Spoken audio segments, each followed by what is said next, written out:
The Milwaukee Bucks pulled off the comeback of the season as they went on a 34-3 run in the fourth quarter to stun the Minnesota Timberwolves in what was a miraculous win for Milwaukee as they notched their fifth straight victory. It was a crazy comeback as the Bucks outscored the T-Wolves, who thought they had this game locked down, 40-13 in the fourth quarter.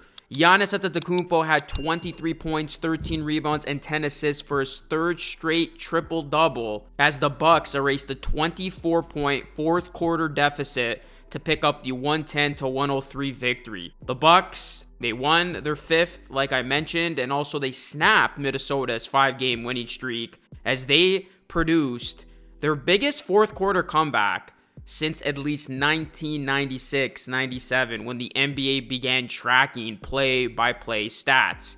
The Bucks had lost the last 276 regular season or playoff games in which they had fallen behind by at least 20 points in the fourth quarter. But after trailing 95-71 with less than 10 minutes left, Milwaukee scored 23 straight points and eventually tied it 97-all on AJ Green's three-pointer with 3:36 left. As you look at some other contributions that they got, Porter ended up with 21 points. Portis had 18 points and 10 rebounds in his return from a 25-game suspension.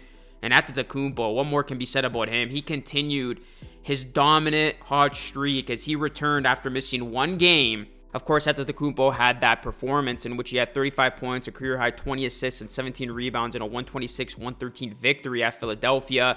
And then he followed that up by getting 36 points, 15 rebounds, and 10 assists in a win over Miami, as he's been playing like an MVP right now. I mean, I know we're all focused on the whole Jokic versus Shea, but Giannis, you look at his numbers, and we're about to do that in just a minute here.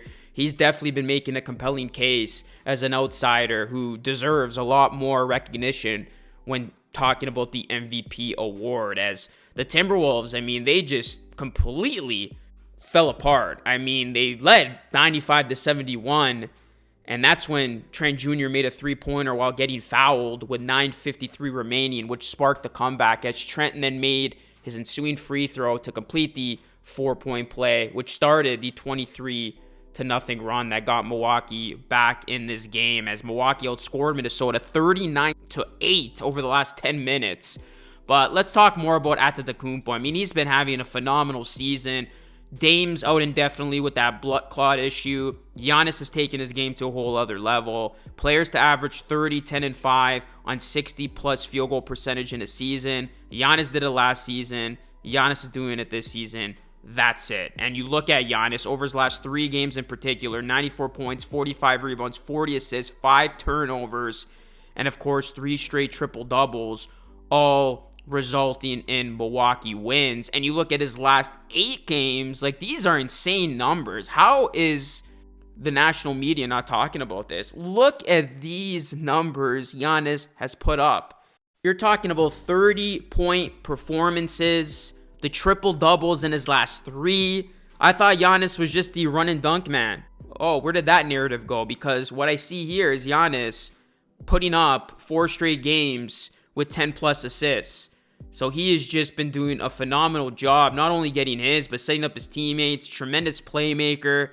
And these numbers speak volumes to Giannis really heating up at the perfect time for this Bucks team, because they're going to need Super Saiyan Giannis if they're going to want to make a deep run, especially if Damian Lillard isn't there. And Giannis for the season, averaging 30.4 points, 11.9 rebounds, 6.4 assists per game on 60.2% shooting from the field. He's second in points per game, tied for second in triple-doubles, third in rebounds per game plus assists per game. I mean, he's definitely in the top 3 in the MVP race after Jokic, Shea. Like, he's been there. And you look at Giannis, 40 assists to 5 turnovers in his last 3 games is absolutely insane. And it's been fun watching him go to work and helping his team to victory. And they're going to need this version of Giannis and then some like I said, if they want to do some big things in the postseason. Now, guys, before I continue on with today's video, I do want to shout out BetUS TV for powering today's content.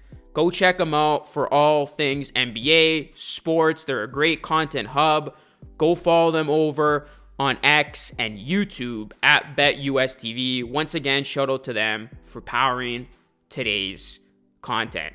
Now, another guy who deserves a lot of credit for the Bucks' recent winning ways is Kevin Porter Jr. He had 21 points, 5 assists, 5 steals, 4 rebounds in this one, 67% from the field. And he's really taken his game to a whole other level. Over his last 3 games, 65 points, 24 rebounds, 17 assists, 4 turnovers in 99 minutes. By the way, let's not forget, KPJ was traded to the Bucks for Beauchamp. So that is an outstanding trade in hindsight. And he's been such a big piece for this Bucks team. And they're going to need more of that, especially if there's no Dame. But you look at what he's given this team defensively with the steals. He's really been a nice addition for the Bucks. And it's great to have Bobby Portis back on this team, of course, returning from his suspension. And you see the immediate impact he made, 18 and 10 from off the bench. So they're going to need more of KPJ, Bobby Portis, Gary Trent Jr. They're going to need that bench to really come up big. You know, AJ Green, all of those players logging north of 20 minutes. And you're still going to need Kuzma to play a lot better, Brook Lopez as well, because, you know, if the Bucks do want to realistically make a deep run without Dame, they're going to need somebody to give Giannis consistent help in that starting lineup. But, man, with Giannis playing like this, you cannot discredit the Milwaukee Bucks, and you cannot count them out. And it looks like we're headed for that rematch in the first round between them and Indiana. As the standings, I mean, the Bucks could still fall to number 6, but they are 2 games clear of the Pistons, and they're 3 games back of the Pacers. As the Bucks, they just have 3 games left, so it's looking increasingly likely that we are going to get that Pacers-Bucks first-round matchup in that 4-5 matchup with the Pacers going to have home court advantage. The Pacers have been playing really, really well, so that's going to be a very tough matchup, especially if the Bucks go in this series without Dame, as it looks like that's going to be the case. But if Giannis plays as well as he has been, I think Milwaukee's going to have a great shot to get past that round. And, you know, hopefully they get good news with Dame. And then, yeah, you're looking at a potential second-round showdown against Cleveland. But that's going to be a fun series. It's going to be a high-scoring series. Pacers, Bucks. The Bucks, remember, they did make it somewhat competitive when they were without Giannis and Dame, and they had Middleton still, and he was playing well to try to keep them in that series. But if Giannis is fully healthy playing like this, the Bucks, they're going to have a chance for sure to beat the Pacers. And in some people's eyes, they might actually be the favorite in that series. But guys, what have been your thoughts of the Bucks' recent winning streak, their recent epic comeback, and Giannis Antetokounmpo's strong play as of late? Let me know your thoughts. Drop a like in the video. Smash the subscribe button for more. That's it for me. It's Luke signing off. Thanks for watching. I will catch you all again in the next one.